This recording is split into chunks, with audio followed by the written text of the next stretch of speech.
We didn't get very far without mentioning AI today. So I don't think we can go a day without mentioning AI. We use it for work, it's getting integrated into our infrastructures, and when we're on a break, it's on our social media feeds. But in order to get to where we are with AI, the LLMs required a lot of data to train on. So AI companies turned to the web as their primary source and deployed scrapers that pulled text, images, and other data from websites without the owner's knowledge or consent. These cause a lot of overheads and disruptions, and sometimes you just have traffic at 3 a.m. We have a toothpick in this battle, the robots.txt, which tells the bots, hey, don't scrape. But it's voluntary for them to follow. So at the end of the day, they really don't. Well, what can we do? Well, if you're someone who uses CDNs like Cloudflare, they might have some cool tricks up their sleeve. The AI LabNet by Cloudflare is a maze that only scrapers who do not respect robots.txt get trapped in. With no way out, the scraper's time and resources are wasted whilst being fed AI-generated data. Want to monetize? Cloudflare's pay-per-crawl and Akamai, with tools like Toolbit and Skyfire, provide solutions where scrapers have to pay if they really want to access your web content. The rest of them, like Google, AWS, or hosting platforms like Wix or Squarespace, well, you've got firewalls, IP blocking, rate limiting, and robots.txt to help you. There are plenty of creative defenses emerging on the open source side. Anubis works like a CAPTCHA for bots. It forces the client to solve a proof-of-work computation before serving content. So if you're a real browser, this happens at instant. But if you're a bot spinning up thousands of requests, it gets expensive real fast.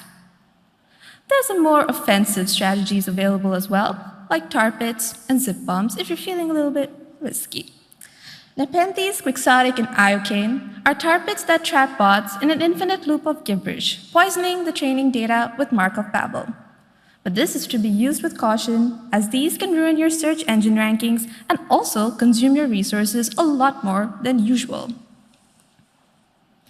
As AI scrapers get more sophisticated by the day, we realize that there's a bigger problem. Residential proxies. Real home IP addresses used by scrapers to route and disguise as legitimate human traffic. And the problem is that these IPs are often from users who don't realize that their connection has been resold, like when they use free VPN websites or apps that share bandwidths, peer-to-peer proxy networks, or even compromised devices. And these can't be blacklisted the same way that data center IPs were. Well, unless you're Cloudflare, and you can create an LLM based on anomalies and behaviors. Much like the research team at Amadeus IT, who identified that there's a difference in the round-trip time between the TCP and TLS layers to detect residential proxies, I sought for a simple solution.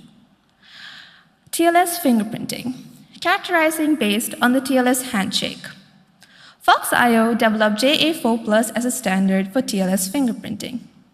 Now, while it's not widely known, it has been adopted by companies like Datadome and Cloudflare, of course.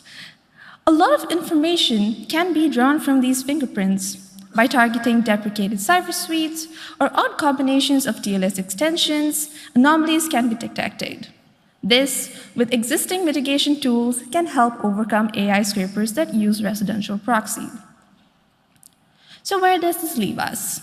In reality, the demands of one NREN will be different from the other.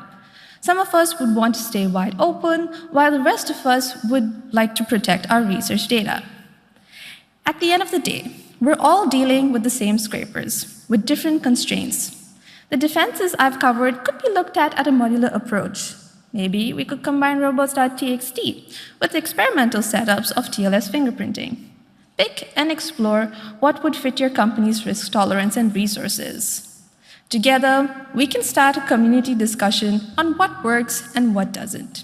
The more toothpicks, the merrier. If you're interested to hear more, feel free to chat with me. Thanks for listening.